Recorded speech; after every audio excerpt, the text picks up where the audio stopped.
हाग्रामाया हारसिं जानो थांगासिनो दं। हाग्रामाया हारसिं जानो थांगासिनो दङ। साननैसोनि उनाव हाग्रामाया गावनो बीपीएफ दोलोनिफ्राय रिजाइन जानो थांगासिनो। हाग्रामाया हारसिं जानो थांगासिनो दङ आरो गावनो बीपीएफ दोलोनिफ्राय हारसिङै रिजाइन जानो थांगासिनो दङ। इउपिपिएल दोलोआ गोलाव समनिफ्रायनो बिटिसिनि दैदेनगिरिफोरखौ मोनसे समाव खौसे खालामगोन होनना फोथायनाय दंखायोमोन।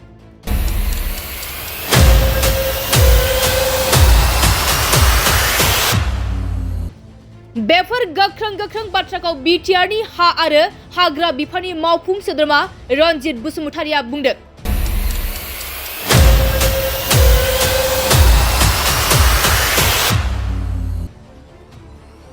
बिटिसिनि बारग' लेङाइ गाहाय मावफुं सोद्रोमा एबा बीपीएफनि बारग' लोगो आफादगिरि खाम्फा बरगयारिया इउपिपिएल दोलोआव जगदान जाखांनायनि उनाव बिथां रनजित बसुमतारिया बुंदों दि हाग्रामा महिलारिनि अहंकारनि थाखाय बिथांमोना हारि सिबिनायाव मोजाङै बाहागो लानो हाजोबाखैमोन। हाग्रामानि निष्कार्यनि थाखाय बिथांमोना हारि सिबिनायाव मोजाङै बाहागो लानो हाजोबाखैमोन।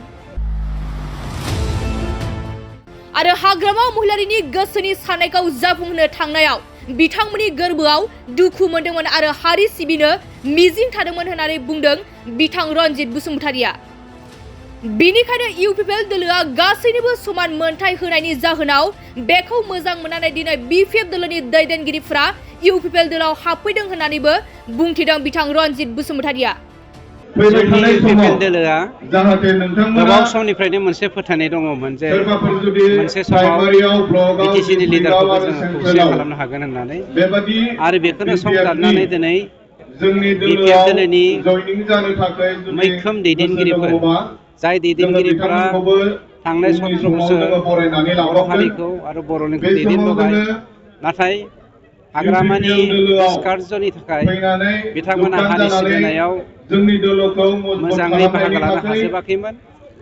हाग्रामानि बेक्तिगत स्वार्थखौ जाफुंहोनो थांनायनि जाहोनाव बिथांमोननि गोरबोआव दुखु मोनदोंमोन, हारि सिबिनो मिजिं थादोंमोन।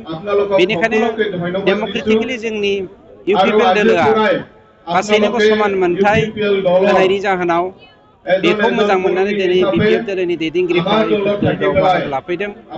दा मोनसे खोथाया सैथो, फैगौ समाव जोंनि मानब गेदेर चन्दन ब्रह्म बावैसो सिगां बिथाङा जयेन जालांबाय आरो खाम्फा बरगयारिया दिनै जों जयेन जाफैबाय। गोबां स' मानसि लानानै नोंथांमोना साननैसो नेथ'गोन।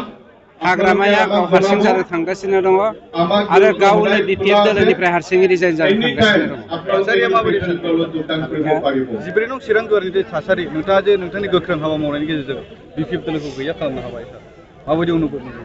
जोंनियाथ' दहाय शिब सारा बुंलांखाबाय, बेवहाय केम्पेइननि गोनांथि गैलिया। जोंनि 14 नं चिरां दुवाराव हाइकमान्डआ डिसिसन लानानै बे 14 नं चिरां दुवारनि रायजो राजाखौ बोरै दैदेनलांनो दायित्व होयो, बेनि सायाव गासिबो जाजोबलांगोन। जोंहा मानब गेदेर खाम्फा, बिदा गेदेर खाम्फा बरगयारि आरो आंजों मोजां सोमोन्दो दंलायखायो, जोंहा गुड रिलेशनशिप दंखायो। गतिके बेयो सम बायदि गासिबो जाजोबलांगोन।